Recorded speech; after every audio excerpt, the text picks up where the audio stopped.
Donc, je voulais dans un premier temps remercier Valérie Grézin et Jean-Philippe Pierron pour leur invitation.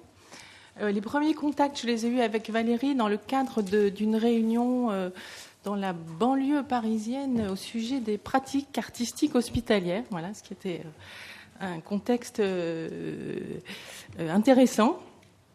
Et j'avais été frappée, c'est vrai, par la réflexion de Valérie sur justement sur cette question de la place de l'art à l'hôpital, qui donnait une envergure, une portée aux activités dont je m'occupais déjà dans le cadre du centre de cancérologie où je travaille.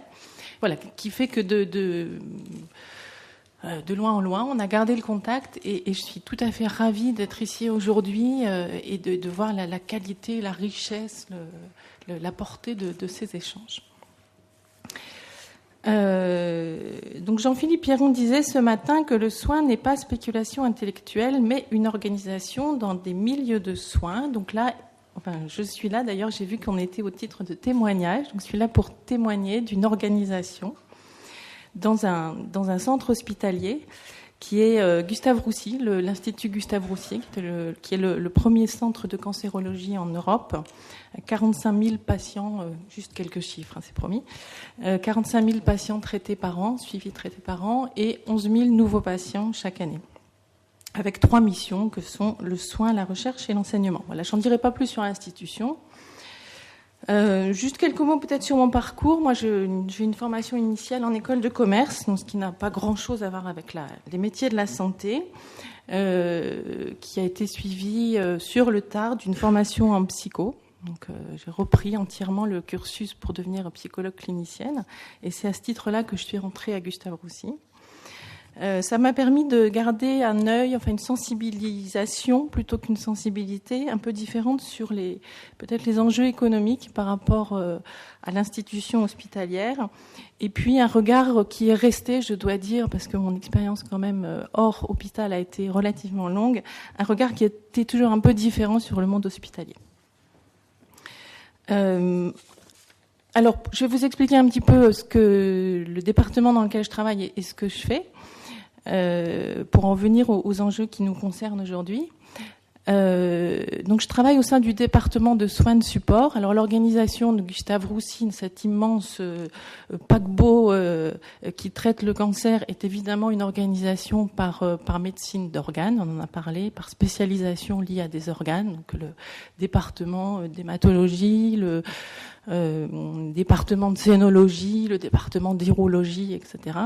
Le seul département, je me suis fait cette réflexion, qui n'est pas organisé de cette façon-là, c'est la pédiatrie, où on réunit toutes les pathologies qui concernent les enfants.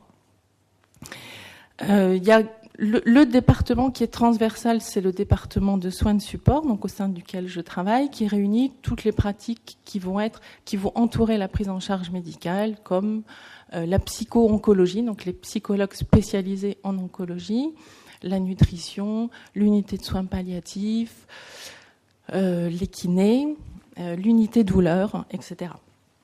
Donc moi, dans ce gros département qui compte à peu près 80 personnes, toujours pas de Christine à l'horizon, je m'occupe d'une petite unité dans laquelle ont été réunies les pratiques complémentaires aux soins. Donc depuis 5 ans, on a créé un programme avec la directrice du département qu'on a appelé « Mieux vivre le cancer » ou « Mieux vivre avec le cancer », qui a pour but, alors je vais vous lire la définition institutionnelle de cette unité, de développer des actions hors du parcours de soins visant à améliorer la qualité de vie des patients et à préserver, par des activités adaptées, le maintien des investissements émotionnels et corporels des patients, conformément à la notion de prise en charge globale. Voilà. Alors ça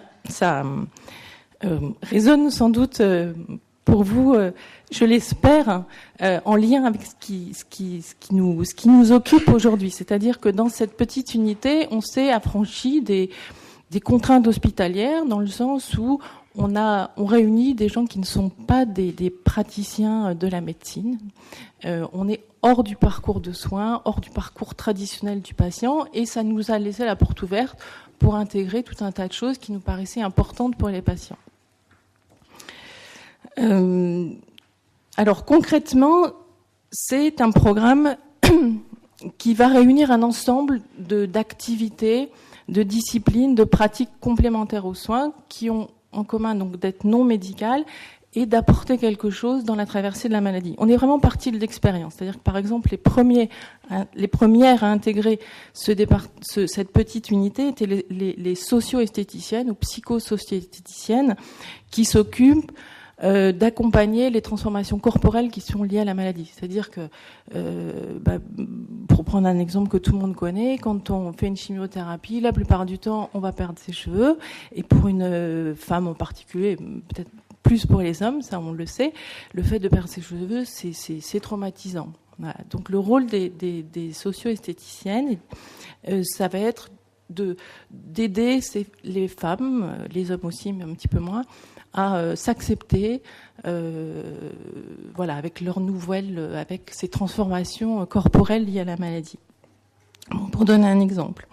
Après, on a tout un tas de techniques et pratiques non médicales qui vont permettre de ce qu'on appelle lutter contre le stress ou l'anxiété, qui est quand même là aussi quelque chose qui paraît tout à fait évident. On propose par exemple des stages de méditation de pleine conscience, des séances de sophrologie, un atelier de Qigong. Voilà, tout ce qui va permettre de mettre à distance un petit peu la maladie et puis d'apprendre à vivre avec cette anxiété qui, de toute façon, on le sait, va être là pour longtemps. Un autre domaine qui, lui, est beaucoup plus balisé par la communauté scientifique, c'est celui des activités sportives, ou autrement appelé APA, c'est-à-dire activités sportives adaptées, puisqu'on sait aujourd'hui, de nombreuses recherches scientifiques ont montré que la pratique régulière et relativement intensive d'une activité sportive permet de lutter contre le premier symptôme qui est la fatigue chez les patients atteints de cancer et limite et diminue les risques de récidive. Donc, on multiplie de plus en plus les programmes sportifs au sein de l'hôpital. Et puis le dernier champ dans lequel on intervient, qui était celui qui nous avait réunis avec Valérie, c'est celui des activités artistiques. Je disais qu'on est parti de l'expérience parce que c'est vraiment ce qui s'est passé. Traditionnellement, c'est en pédiatrie que les activités artistiques étaient présentes. Parce que curieusement, on pensait que pour les enfants, c'était vraiment important d'apporter... de faire diversion, on va dire, par rapport à la maladie, et puis d'apporter un petit peu de gaieté, de fantaisie, en fait, de liberté dans ce département de pédiatrie. J'espère que Christine va revenir pour nous en parler. On la cherche, voilà. Encore un mot juste sur l'organisation de cette petite unité pour dire qu'on est donc hors du parcours de soins, on est financé uniquement par des financements externes. C'est-à-dire qu'on ne dépend pas en fait des ressources de l'assurance maladie, ni même de l'hôpital. Et on a de cette chance à Gustave Roussy d'être très organisé avec un gros département de collecte de fonds qui va pour nous organiser des campagnes de collecte autour de ces actions appelées qualité de vie. Voilà, qui s'oppose, je dois dire, à toute la recherche médicale. Il y a les programmes, les budgets recherche, pour lesquels il y a aussi des grosses campagnes de collecte, et puis cette petite unité qualité de vie qui aussi nous permet quand même de réunir des montants qui sont conséquents et de monter des partenariats aussi avec des entreprises. Voilà, ce qui est parfois très très intéressant. Alors, ce que je voulais dire, c'est que ces actions ont en commun, au-delà du fait d'accompagner la prise en charge, un certain nombre de choses. D'abord, elles sont, comme je le disais, à la marge du soin. C'est-à-dire qu'on n'est pas vraiment dans l'univers médical. Et ce qui n'est pas une position facile, ça, je tiens vraiment à le souligner. C'est difficile parce que, évidemment, on se demande à quoi ça sert. On se demande à quoi ça sert un atelier d'art plastique dans un hôpital. On se demande à quoi ça sert une esthéticienne. Je ne vais même pas parler de socio-esthéticienne. Et là, le champ que j'occupe, et d'où le grand bonheur de rencontrer quelqu'un comme Valérie, c'est justement de dire, bah oui, ça sert. Ça sert parce que ça va créer des tas de choses qui n'ont pas vraiment de place officielle, qui ne sont pas... homologuées dans l'hôpital. Mais c'est justement parce qu'elles ne sont pas homologuées que tout un tas de rencontres tout un tas de choses vont advenir. C'est le terme qui me vient à l'esprit. Alors si on écoute un petit peu les patients en parler et qu'on réfléchit un peu à ce qui se passe, qu'on se rend compte, c'est il y a une espèce de déplacement qui s'opère à travers, par exemple, on va dire un rendez-vous avec l'esthéticienne. C'est-à-dire que quand les patients en parlent, on sent bien qu'à cette médecine d'organes, le patient étant réduit à son organe malade, puisque c'est celui qu'on traite et c'est normal, elles vont retrouver à travers ces activités quelque chose qui est de l'ordre de l'unité. Et là, on se sent très utile, parce qu'on voit que c'est vraiment important de leur apporter cette dimension qui, dans l'hôpital, c'est pas qu'elle n'est pas respectée, c'est juste que la médecine est ce qu'elle est et qu'il faut soigner avant tout l'organe malade. Donc c'est une des choses qui me paraît vraiment importante. La deuxième chose, c'est que ce type de prise en charge permet aussi aux personnes soignées de jouer un rôle actif dans leur maladie. Et là aussi, quand on les écoute un petit peu, là je pense en particulier au stage de méditation pleine conscience, donc qui rétablit si on le pratique régulièrement, qui joue sur l'équilibre entre le corps et l'esprit. En tout cas, c'est quand même ça sa racine. Et on voit bien que là où une personne soignée va être à la merci quand même de son oncologue qui lui explique le traitement qu'elle doit suivre, etc. Et tout le parcours de soins est organisé de cette façon. Là, voilà.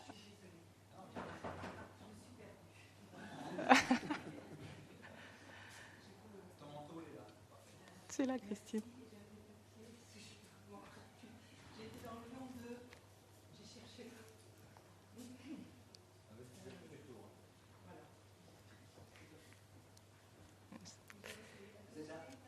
Je crois qu'il est là encore.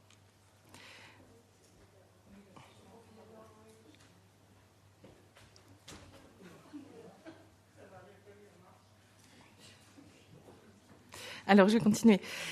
Donc oui, je disais, la deuxième chose, c'est qu'on permet aux patients de jouer un rôle actif dans leur maladie, et en particulier avec des pratiques comme celle de la méditation pleine conscience. C'est tout à fait révélateur d'entendre les gens dire « Ah ben oui, oui, on est un corps et une tête en même temps », parce que c'est basé là-dessus.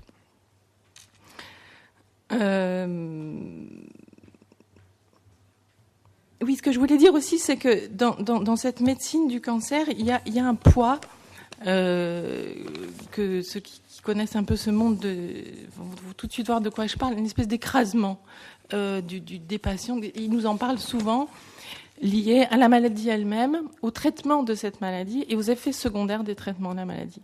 Donc il y a très souvent, on sait, des gens qui sombrent vraiment littéralement à l'annonce du diagnostic dans quelque chose qui fait qu'ils n'arrivent plus à vivre normalement, que tous les liens se coupent. C'est vrai que de fait, on arrête de travailler, on change très souvent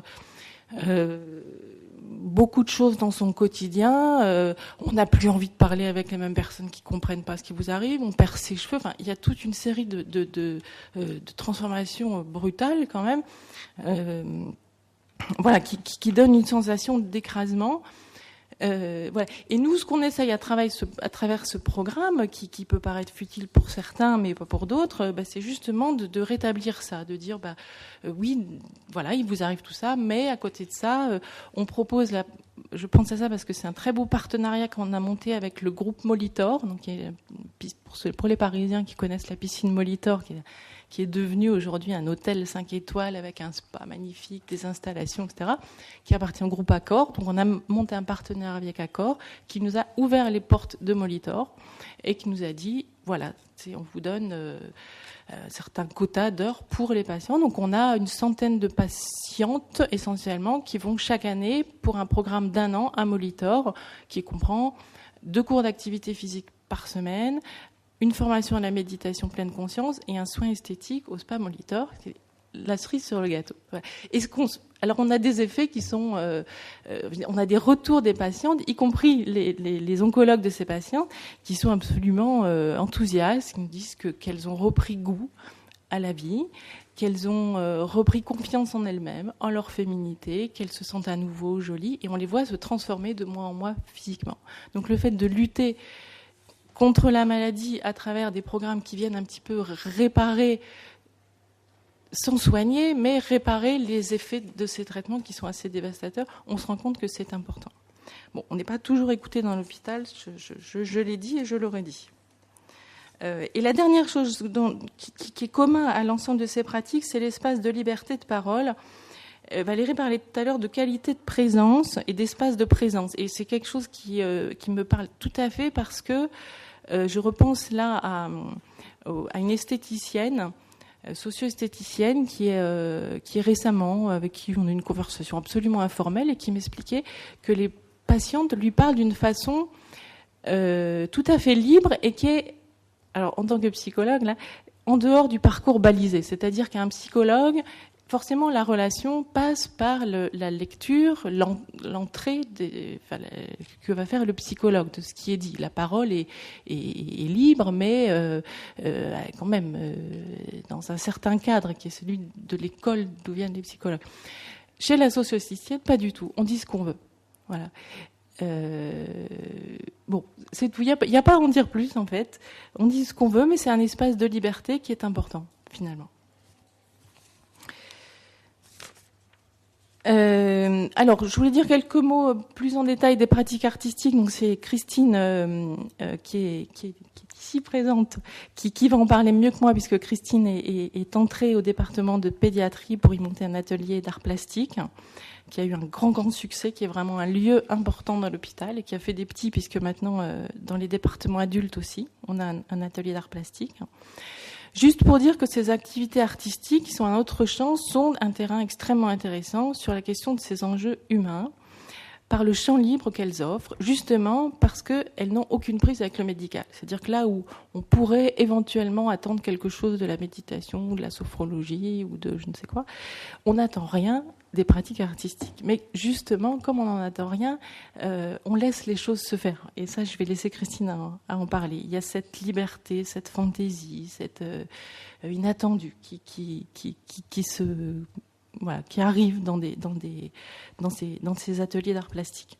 Je cite juste Véronique Pitolo, qui est une écrivaine qui est intervenue longtemps chez nous, qui disait dans un article paru dans Le Monde il y a quelques années: dans une vie médicalisée, la pratique artistique permet d'ouvrir une brèche. C'est une manière subtile de combattre la maladie et de s'engager dans une aventure modeste qui crée du lien. Voilà. J'ai repris ça parce qu'évidemment, la question de créer du lien, je crois que c'est vraiment celle qui nous préoccupe aujourd'hui, et de le créer d'une façon différente, nouvelle, inattendue, on va dire. Après ça, on imagine bien que pour un artiste ou quelqu'un qui n'est pas formé, en tout cas pas formé ni formaté par les métiers de la santé, entrer dans la chambre d'une patiente comme le faisait Véronique, c'est compliqué, c'est difficile, parce que il faut être rodé quand même pour rentrer dans la chambre des patients, pour avoir ce contact avec eux. Et que du côté des patients, c'est difficile aussi parce qu'il y a le poids de la maladie, il y a le poids des soins, il y a cet écrasement qu'on voit tous les jours chez les patients. Mais que justement, cette rupture, quand elle arrive, quand elle s'opère, elle est magnifique parce que c'est là où l'individu, et là je pourrais citer Valérie dans tout ce qu'elle nous a dit, on retrouve l'individu à part entière, le sujet subjectivé, quand on parle de subjectivation en psychologie, c'est vraiment, on est sujet de soi-même parce qu'on ressent, parce qu'on a une émotion. Voilà, donc c'est un petit peu tout ça qui a fait sens dans les échanges que j'ai pu avoir avec Valérie Grésin à la base et puis maintenant avec Jean-Philippe Pierron. Donc une dernière idée, c'est cette notion de résistance que j'aime beaucoup, qui résonne en fait, un petit peu comme on parle de lutte contre le cancer, et je crois qu'il y a une résistance chez les patients. Moi, je la ressens vraiment tous les jours, et qu'elle exprime vraiment le besoin qu'ont les gens de tenir tête à la maladie, à la toute-puissance du médical, à ces traitements, cet arsenal de thérapeutique, avec ces gens qui ont des valises entières de médicaments à prendre chaque jour, et qu'elle leur permet tout simplement de retrouver ce sentiment d'intégrité qui les constitue, la part irréductible dont on parlait tout à l'heure. D'où l'importance de cette chaire, à mes yeux, pour 3 raisons, entre autres. D'une part, la difficulté de faire entendre cette voix dans le monde hospitalier. C'est un vrai bonheur, je dois dire, d'être ici depuis hier et d'entendre des gens qui ont l'impression de parler la même langue et l'envie de partager des choses. C'est très clair qu'on ne soigne pas la maladie avec ces approches complémentaires aux soins, mais qu'on prend soin de la personne d'une autre façon et qu'à ce titre-là, il faut respecter et développer ces approches complémentaires. La deuxième chose, c'est la nécessité d'élaborer une réflexion. Je disais tout à l'heure que je ne vais pas jeter la pierre aux médecins, mais parfois on entend, mais à quoi ça sert, voilà, tout ça. Eh bien, à ça, on peut opposer une réflexion construite, structurée, élaborée, je dirais, sur les bénéfices. Aller au-delà de ça fait du bien, oui, ça fait du bien, mais quel bien? Pour savoir où est-ce qu'on agit, comment est-ce qu'on agit. Et là, je crois que la philosophie a vraiment son mot à dire. Et la troisième chose, c'est l'importance, à mes yeux, que cette réflexion ne soit pas portée par le médical. En particulier en cancérologie, il y a une hiérarchie évidente qui se comprend, qui est simplement liée au fait que les traitements sont avant tout des traitements médicaux, qui fait qu'on a vite fait de mettre en haut ce qui soigne et puis de mettre en bas ce qui soigne pas, avec une espèce de hiérarchie.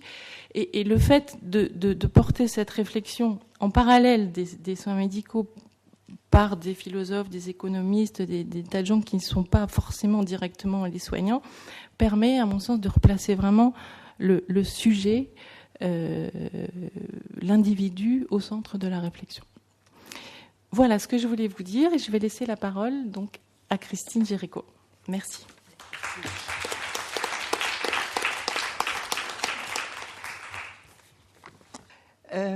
Voilà, moi d'abord je remercie Valérie Grésin de nous avoir conviés à cette chaire, à cette rencontre effectivement extrêmement riche, intelligente, ouverte. Moi je suis d'abord toujours très heureuse et très émue aussi de pouvoir parler du travail qui fut le mien pendant 16 ans à l'Institut Gustave Roussy en oncologie pédiatrique et depuis 3 ans maintenant dans le cadre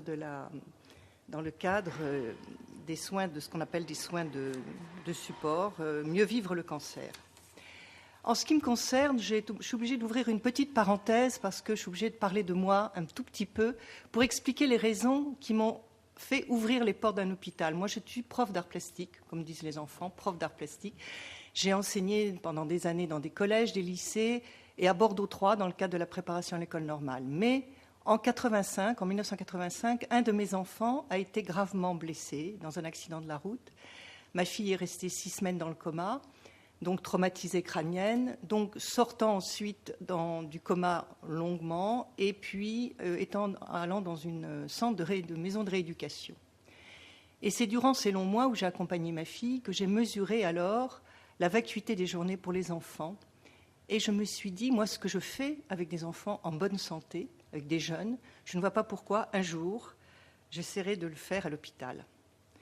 Évidemment, ma priorité a été de m'occuper de ma fille d'abord. Et puis, en 1994, j'étais revenue vivre à Paris, parisienne de naissance, mais j'avais vécu à Bordeaux quelque temps. Et le hasard a fait que j'ai fait les bonnes rencontres au bon moment, je ne vous rentrerai pas dans les détails, mais en 1994, à la rentrée de 1994, le ministre François Bayrou a signé une mise à disposition à titre d'expérience pilote pour 1 an à l'Institut Gustave Roussy en oncologie pédiatrique.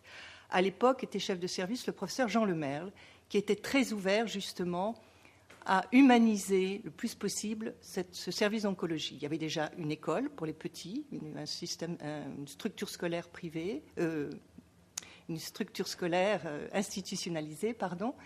Il y avait une association qui s'occupait de l'école pour les secondaires. Il y avait des clowns, le rire médecin. Et puis, je suis arrivée là, débarquant dans ce service de pédiatrie, en me disant maintenant, à moi, qu'est-ce que je vais faire ? Ce service de pédiatrie se trouve au 9e étage. Et c'est vrai qu'il a fallu d'abord que j'adapte, bien évidemment, ma pédagogie à ces enfants malades. Parce que c'est vrai que lorsque l'on questionne les parents, lorsqu'on les entend, ils nous disent c'est le monde qui s'écroule, on a perdu nos repères, on est dans un état de sidération. Et je pense que c'est valable aussi pour les adultes qui apprennent qu'ils ont aussi un cancer. On sait qu'on va être là pour de très longs mois, que le corps va changer, que les enfants vont perdre leurs cheveux, qu'ils vont avoir peut-être aussi des opérations mutilantes. Donc c'est effectivement, cet hôpital veut être, en tout cas la pédiatrie voulait être la plus accueillante possible. Donc j'ai commencé à travailler avec ces enfants. La première année, je vais peut-être faire une petite parenthèse, je n'avais pas l'intention de le dire parce que je crois qu'il faut quand même qu'on soit rapide. La Caisse des monuments historiques était venue faire un projet pédagogique et ludique sur le thème du château.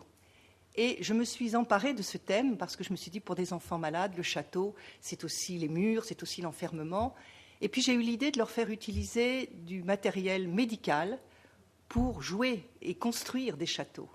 Et il y a même 2 adolescents qui ont construit un château avec des bandes plâtrées, avec des haricots dans lesquels ils vomissaient, qui faisaient les douves, avec les abaisse-langues qui faisaient les ponts-levis, les seringues qui faisaient les catapulques. Et ils ont appelé avec beaucoup d'humour ce château la Dégueulardière. Donc je trouvais que c'était très intéressant. Les années sont passées, bien évidemment, à titre d'expérience pilote. Ça voulait dire qu'il fallait que je renouvelle ma mise à disposition tous les ans. Au bout de 3 ans, un inspecteur général m'a dit « Madame, et maintenant, il faut que vous retourniez devant de vrais enfants, de vrais élèves. » Je me suis dit « Il faut que ce monsieur, j'aille le voir absolument. » Donc je suis allée voir l'inspecteur général et je me suis permis de lui dire « Monsieur l'inspecteur, des vrais élèves, il y en a aussi dans les hôpitaux. Venez voir. » Il ne s'est pas déplacé, mais j'ai été reconduite pendant 3 ans. Donc en 2000, déjà, ça faisait 6 ans que j'étais à Gustave-Roussy, j'ai abordé... Parce que ma priorité a été de les faire me dire comment vais-je faire pour les faire parler. Les faire parler d'eux d'abord, les faire parler de leur douleur, et puis ne pas oublier aussi une notion très importante, c'est la notion du beau. Qu'est-ce que le beau ? Et ils en ont terriblement besoin. Et les faire parler d'eux, j'ai d'abord commencé par la photo. On avait à l'époque des petits appareils photographiques en carton qu'ils jetaient. Donc on a fait une expo de photos très amusante. Il a fallu que je fasse un choix dans toutes les photos que j'avais. Mais c'était très intéressant de les voir. Ensuite, il y a eu une exposition sur les masques. Pourquoi exposition ? Parce que quand il y a eu les châteaux en histoire, on a fait une exposition dans le hall de l'hôpital. Et c'est là où je me suis rendu compte que le regard que l'on portait sur ces enfants tout d'un coup se transformer. C'est-à-dire, c'était plus seulement des petites pathologies galopantes, mais c'était aussi des enfants actifs et créatifs, capables d'être dans le beau, capables d'offrir et justement de créer. Donc tous les ans, j'ai tout de suite souhaité qu'il y ait des expositions qui se fassent régulièrement, de manière à ce que les parents, les soignants, les amis, la famille regardent ces enfants différemment. Donc, il y a eu toutes ces expositions. Et puis, en 99, j'évitais toujours l'autoportrait. Je me suis dit, c'est pas possible. Je ne peux pas proposer à des enfants de se regarder dans le miroir. Des petites filles qui avaient plus de cheveux, des gamins qui avaient des balafres sur le visage. Je me suis dit, c'est pas possible. Et puis, un jour, un adolescent m'a dit, moi, je veux me dessiner, je veux me peindre. Je lui ai offert un miroir. Et à ce moment-là, justement, très étonnamment, 60 enfants, alors là, je fais... Oui, mais je les voudrais en grand.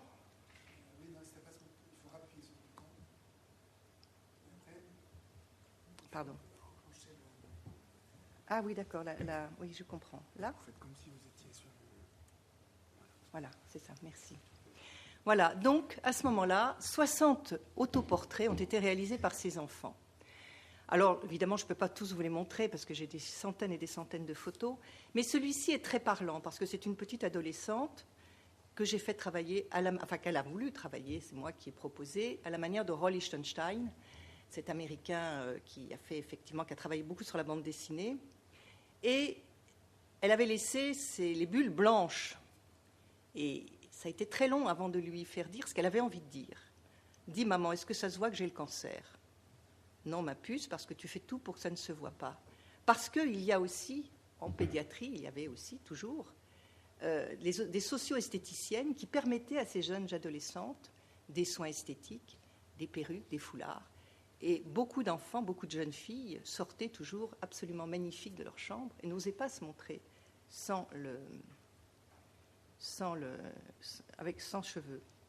Ici, cet enfant, Kevin Vimalanathan, qui était donc un Sri Lankais, qui était là, a dit, il avait beaucoup de talent, cet enfant, il a toujours, je crois, il a toujours beaucoup de talent, et il m'a dit, quand je serai grand, je serai peintre et j'irai en Amazonie pour peindre les animaux rares. Donc il se projette dans cet avenir, et il l'a exprimé d'une très très belle façon. Harold, ici, il était inquiet et il a fallu qu'il le montre de cette manière-là, avec ce noir et ce blanc, ce contraste ombre et lumière. Et je pense qu'il le montre très bien. Alors Pamela est une jeune fille qui avait cette structure autour du crâne. Elle avait une tumeur cérébrale, oui. Et il fallait qu'elle dorme, qu'elle portait en permanence. Et ce qui était très étonnant, c'est qu'elle a eu ce courage, je voudrais dire, extraordinaire. Tout le monde était très étonné. Et son médecin m'a dit, c'est une très très belle rééducation, parce qu'elle était obligée de se tenir assise. Et évidemment, on ne peut pas ne pas penser à Frida Kahlo quand on voit ce genre de portrait absolument extraordinaire, d'une force et en même temps d'une violence fabuleuse. Et c'est vrai que ces autoportraits, qui ont d'ailleurs été exposés à la FIAC en octobre 2000, ensuite a donné lieu à un petit livre, a fait ensuite le tour de France, soutenu par d'abord la Fondation Hachette et ensuite la Fondation Dexia Crédit Local, ce qui a permis, dans 23 villes de France, de faire connaître cette activité créatrice. Toutes les mairies nous ont accueillis. Et ensuite, ça s'est terminé à la chapelle de la Sorbonne avec le professeur Mattei, qui était à l'époque ministre de la Santé, qui était là. Là, faisant partie aussi, ici, c'est un portrait.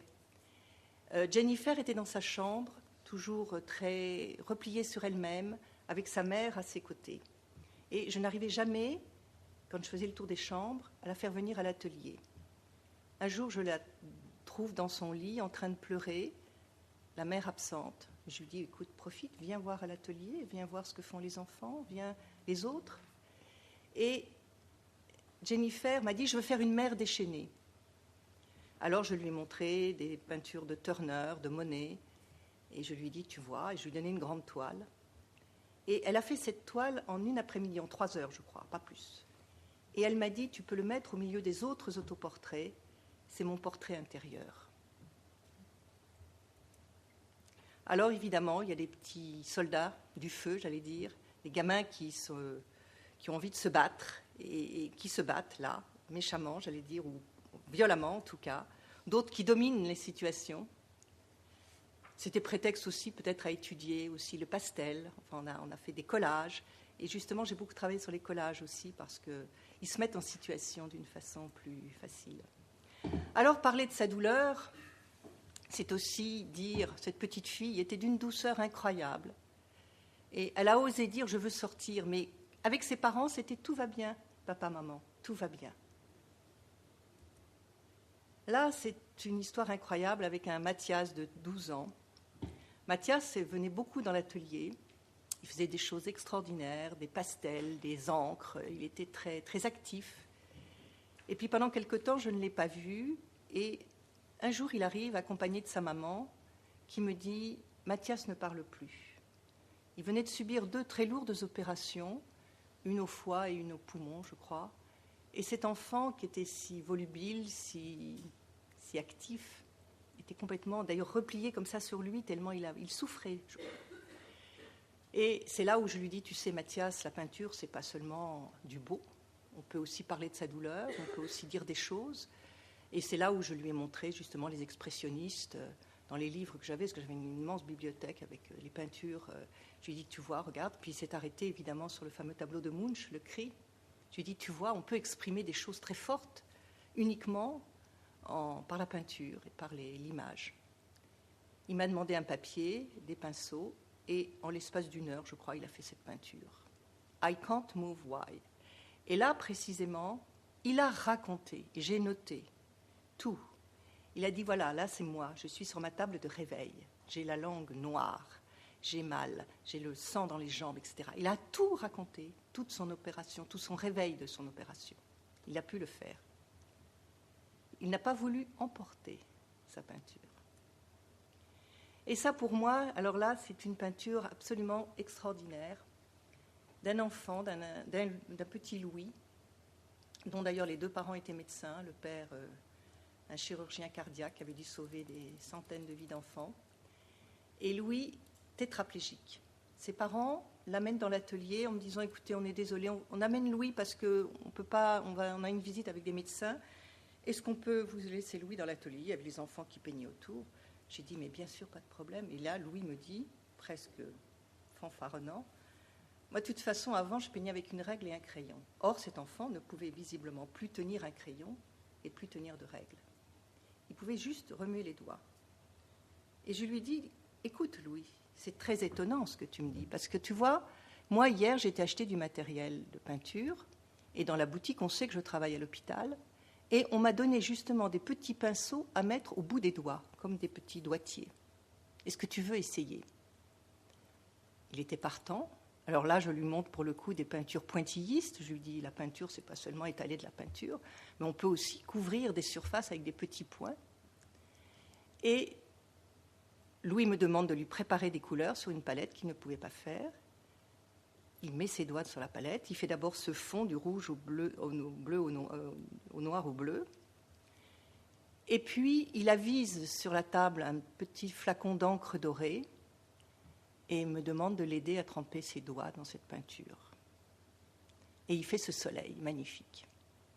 Et le soir, quand il est rentré chez lui, il a dit à ses parents, « La peinture m'a libéré le corps. » Voilà. Pour moi, c'est quelque chose de... comme quoi la force de la création est quelque chose d'étonnant. Il y a aussi cette recherche du beau en permanence. Les enfants s'évadent, et on verra ensuite les adultes aussi de la même manière. Les enfants s'évadent dans le beau. Ils ont besoin de cette espèce d'espace, de cette liberté, de ce ciel. Alors là, je vais justement en parler parce que j'ai été obligée d'arrêter mes activités d'enseignante en 2010, partant à la retraite, et l'Éducation nationale a donc coupé les vives, les ponts, terminé, on n'avait plus de... Donc, aidée par des médecins, des parents d'enfants et des amis, artistes ou non, nous avons créé l'association Sur un lit de couleurs, qui a repris le titre d'un de mes livres. Et cette association a pour mission de développer des ateliers d'ouverture à l'art, à la culture et à la créativité en milieu hospitalier et centre de soins. Je fais circuler le livre en ce moment. Hein, voilà. Et donc, on n'était plus seulement... j'étais plus seulement là pour les enfants. On ouvrait donc un plus large éventail, aussi bien pour les adultes. Et là, c'est le tableau d'une personne, parce que depuis 2010, création de notre association, nous avons ouvert des ateliers à l'Institut Bergonié à Bordeaux, au centre hospitalier Alpes-Léman à Annemasse, à Margency, qui est un hôpital d'enfants de la Croix-Rouge. À Gustave-Roussy, nous avons pérennisé l'atelier des enfants. Nous en avons ouvert un autre à Chevilly-la-Rue, qui est un centre d'accueil de soins et de réadaptation pour les adultes. Et puis, à la Casa Delta 7, qui est une association qui accueille des patients atteints de maladie d'Alzheimer en centre de jour. Et donc, ce tableau, ce paysage, cette chose étonnante, a été réalisé par une dame atteinte de la maladie d'Alzheimer et qui avait oublié qu'elle avait été peintre.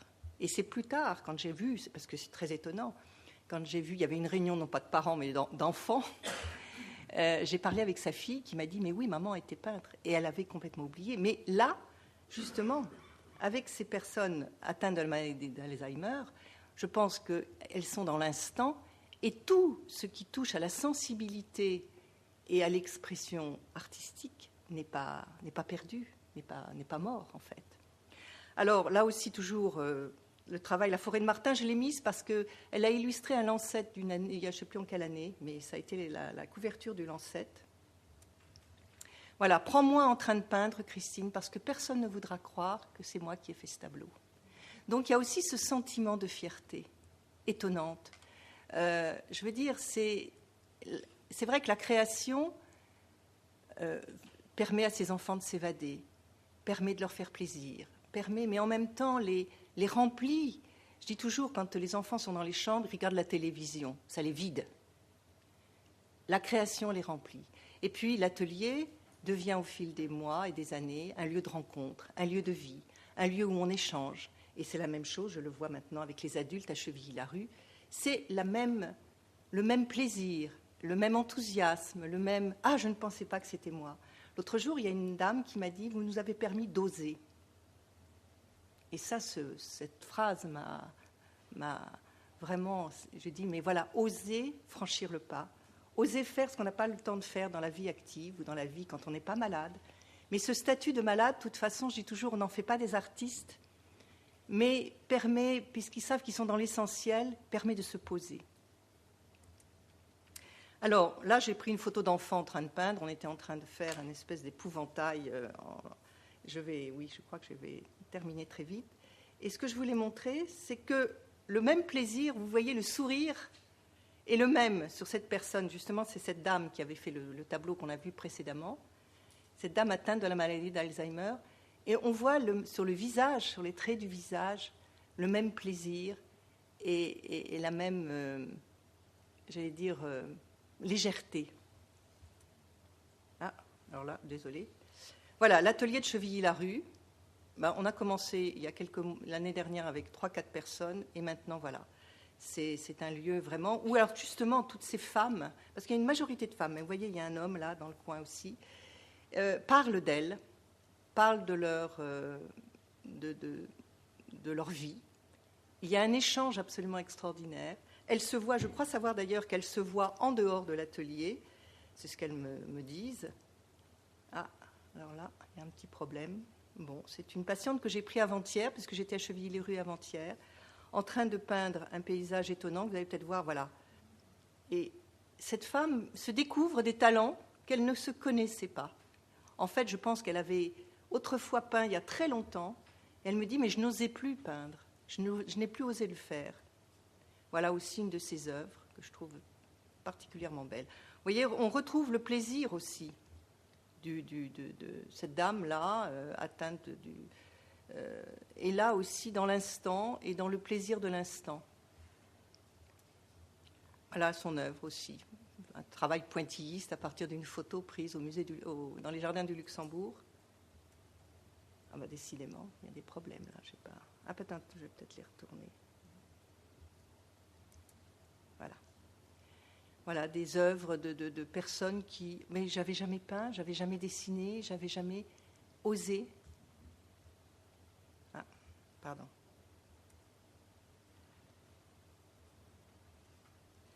Alors, ces personnes que je vois à Chevilly-Larue sont des adultes et l'autoportrait, elles l'ont accepté à travers la photo.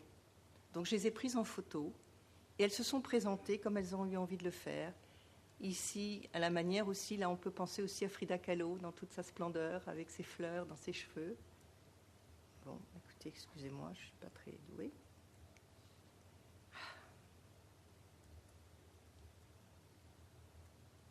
Là, à la manière de Monet.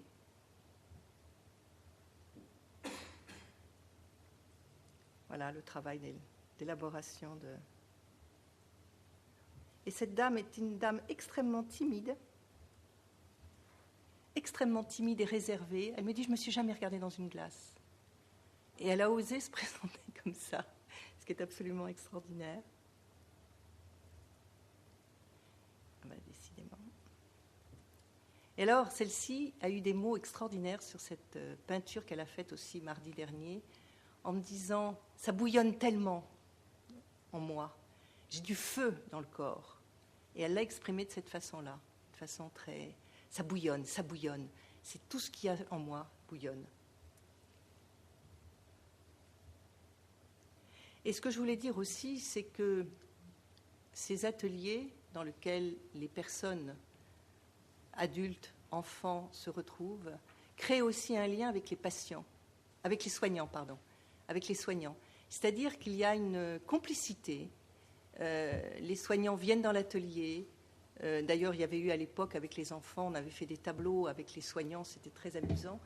Et je veux dire qu'un enfant ou une personne qui remonte dans sa chambre apaisée, heureuse d'avoir passé 2 heures, 3 heures dans l'atelier, dans la création, les soignants me disent que ce sont des patients ou des personnes qui sont plus à même, qui sont plus ouvertes, qui sont dans cet échange-là. Voilà.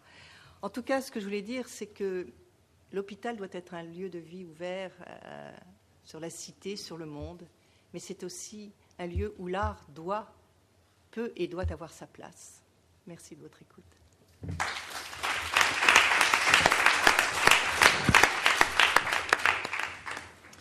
Oui, merci beaucoup. En vous écoutant, je pensais à cette formule de Yankelevitch qui disait que la philosophie, c'est comme l'art, c'est inutile.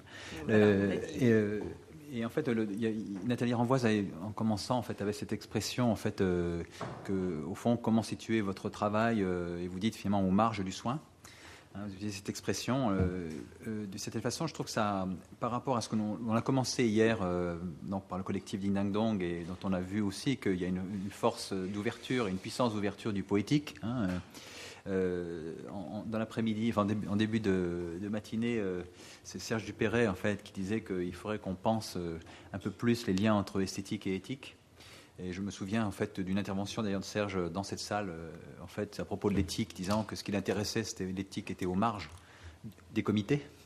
Et finalement votre exposé aujourd'hui, en fait, il questionne à mes yeux en fait la question de ce que c'est que la créativité du soin. Hein. Et y compris, et c'est pour ça que c'est bien qu'on termine sur cette photo, c'est la question de la créativité des soignants eux-mêmes, lorsqu'elle est mise à mal, précisément par des structures dans lesquelles, pour les raisons même en fait de pilotage parfois, et finalement on tue cette créativité. Hein. Donc je crois que vous avez fait entendre en fait effectivement que les questions esthétiques ne sont pas, je reprends encore ce mot, que décoratives. Hein. En tout cas, merci beaucoup. Donc, bon, il y aura les suites. Donc, comme on est un petit peu avancé, j'ose pas vous dire en fait qu'il faudrait qu'on pose des questions. Donc, allez, quand même, 5 minutes quand même d'échange, parce que ça serait dommage de ne pas profiter de vous. Donc, oui, vas-y. Oui, je voulais tout d'abord vous remercier pour toutes les deux pour cette belle présentation et pour le travail que vous faites aussi. Et j'ai été sensible à ce que vous avez dit sur la vacuité de la journée des enfants en centre de rééducation. Moi, ça m'a fait penser à une collègue qui me parlait de sa fille adulte, alcoolodépendante. Et elle disait qui cure après cure, en fait, rechutait. Et elle disait, l'abstinence, c'est une bien belle chose, mais l'abstinence, pourquoi ? Donc l'abstinence 1 jour, 2 jours, 3 jours, mais pour mettre quoi à la place, en fait ? Et du coup, ça a fait le lien avec un service d'addictologie qui va bientôt ouvrir et dans lequel ils ont souhaité en fait proposer des choses qui ne soient pas simplement soigner la pathologie, qui ne soient pas simplement donner des béquilles, mais qui soient aussi s'appuyer sur les ressources qu'ont les personnes. En un sens spinoziste, excusez-moi pour ce tropisme, ne pas simplement lutter contre la tristesse, mais développer la joie qui va faire que progressivement la tristesse va être pondérée.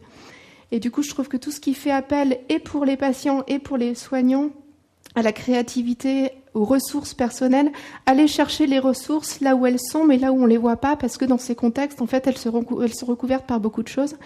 Et aussi trouver dans ces moments l'occasion d'aller chercher ces ressources, ce côté mais moi, j'ai jamais peint, je sais pas, j'ai jamais osé, etc. Donc voilà, c'était juste une petite remarque, un petit aparté pour vous remercier de donner corps et de donner vie à cette idée. Comme vous le disiez, en fait, de mettre de la vie, de remettre de la vie, de s'appuyer sur la vie et de faire appel justement à ces ressources qui marchent avec le soin, je dirais. Je ne sais pas si elles sont à la marge, mais elles marchent avec, en tout cas. Merci. Oui, si je peux dire juste un petit mot, je suis très sensible à ce que vous dites parce que on croit souvent que la maladie, le cancer en particulier, n'apporte que du mauvais. Et on s'aperçoit finalement, au fil des conversations qu'on a avec les patients, les personnes soignées, qu'il y a aussi du bon qui en sort, dans le sens où il y a une espèce de remaniement physique et psychique qui fait que de toute façon on est obligé de changer et qu'on se découvre, on mobilise en soi des ressources qui étaient absolument insoupçonnées, et notamment les ressources créatives, comme cette dame dont Christine montrait les tableaux qui s'est découvert peintre et qui en est très heureuse. Elle nous a écrit un petit mot pour nous dire: je suis très heureuse de participer à cet atelier. Voilà. Et puis je crois qu'il s'octroie le droit de faire des choses qu'on ne s'octroie pas dans la vie courante, lorsque nous ne sommes pas malades. Ils prennent le temps. Voilà. Et je pense que ce temps-là, ils en sont très conscients. C'est peut-être un temps qui leur est compté. En tout cas, c'est le moment présent est vraiment vécu.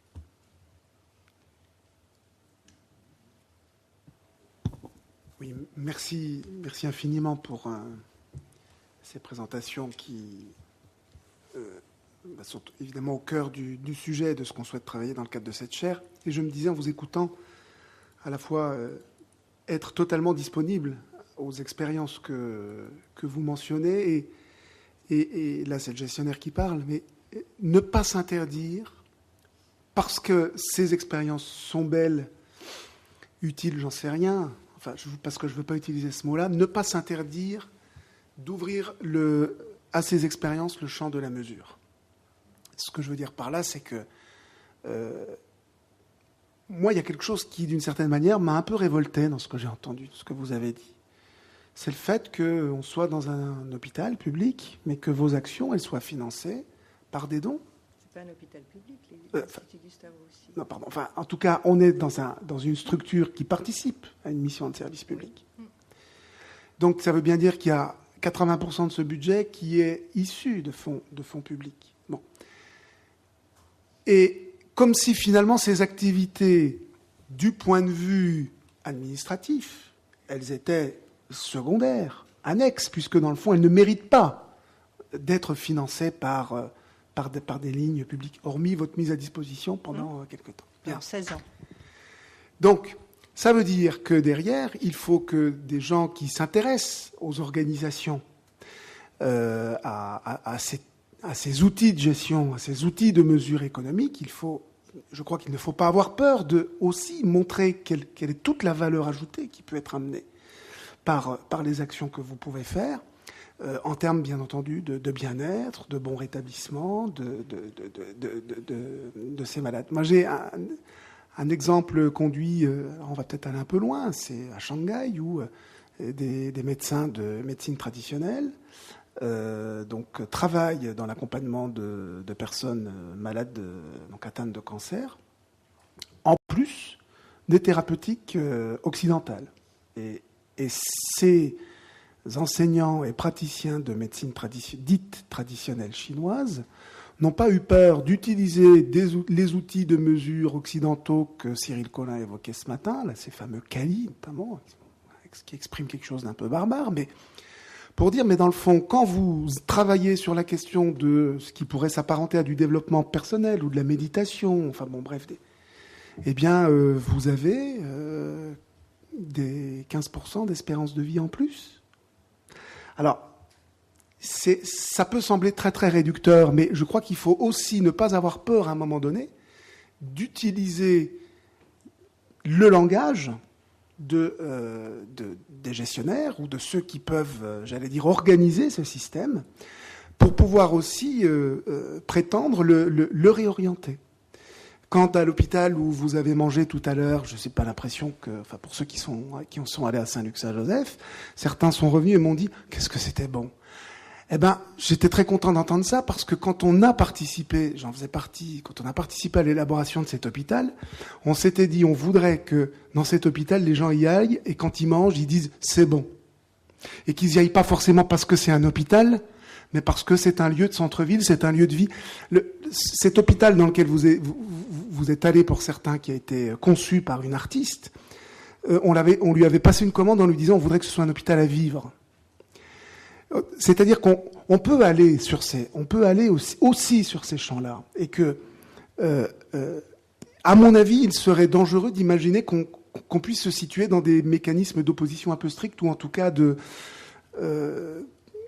parce que ce que vous évoquez est justement incommensurable. Il ne faut pas pour autant s'interdire de montrer qu'il y a une authentique valeur ajoutée, mais qui est de nature radicalement différente que celle à laquelle j'allais dire, les managers de ces établissements sont habitués. Oui, j'entends bien ce que vous dites, mais... Ça me fait beaucoup réagir ce que vous dites, parce que la question qu'on se pose souvent, c'est la question de la mesure, effectivement, de l'évaluation de ces soins. Alors, tant qu'on est, par exemple, dans l'activité physique adaptée, on arrive à prouver les taux de récidive qui chutent chez les patients qui font de l'activité physique, et du coup, l'activité physique va bientôt être remboursée, prescrite par les médecins et remboursée. Quand on est dans le champ du sensible, comme les activités artistiques, ça devient très compliqué de mesurer quoi que ce soit. Et on est face à ça, donc on essaie de se faire entendre. Il y a eu des enquêtes de fait, malgré tout, à Bergognier. Il y a eu une enquête formidable qui a été faite auprès des patients et pour montrer effectivement, ou démontrer l'apport que ces ateliers apportent. Mais effectivement, c'est peut-être pas quantifiable.